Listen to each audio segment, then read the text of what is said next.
Today I'd like to talk about a couple of key trends and how they're changing our goodwill as we go forward. First, the country and this community have finally come out of the Great Recession, and so many people are back to work. And that's terrific, just terrific. And yet there are a lot of people, as you've seen, who have significant barriers to employment and are not yet working. At-risk young adults who did not finish high school, single moms on TANF or public assistance, adults who don't have the technical skills for today's jobs, veterans in transition, and amazingly, low-income seniors who find they need to go back to work just to make ends meet. For Goodwill, all this means we need to reinvent ourselves just a bit. Reinventing means improving our job training and coaching programs and changing the way we're working with companies to get more people into quality jobs, and at the same time help companies have the workforce they need for tomorrow. Reinvention means targeting those hardest hit in our communities, and so we're doubling down to do that for those in greatest needs.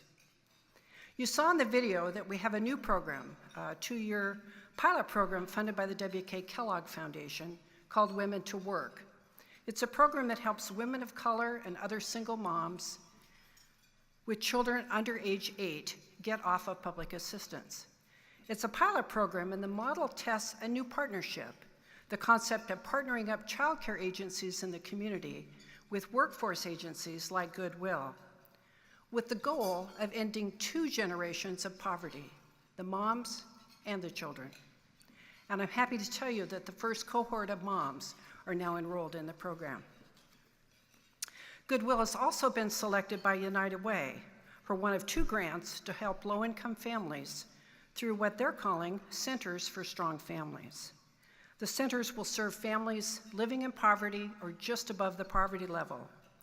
We will expand our financial coaching to help those families and to help them build assets for the future. This goes along with our financial literacy program that we've had for the last 9 years in partnership with KeyBank.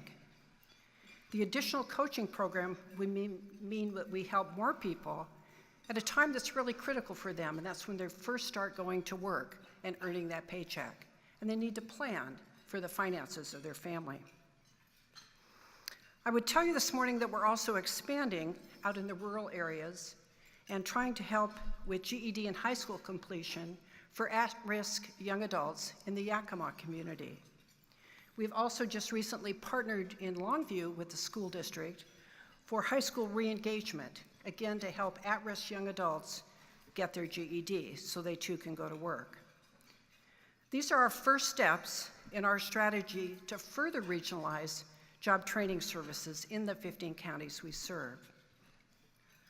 And as I mentioned, we're partnering differently with companies to get people into jobs with career potential. Companies like Milgard Windows in Fife, where together we've created an entry point for candidates. Goodwill's going to provide a 2-week orientation, and the workers will then receive a paid on-the-job assessment at Milgard, followed by employment at Milgard Windows. The inaugural group has been selected, and the program begins next week, and we're very excited. Thank you, Milgard, for making that happen.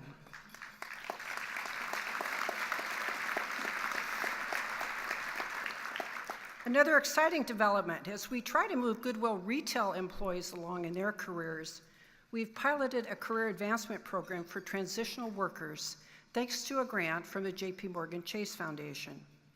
With services they received, over 70 of the Goodwill transitional employees were able to go and land new jobs, and their average wages rose by over $10,000 a year.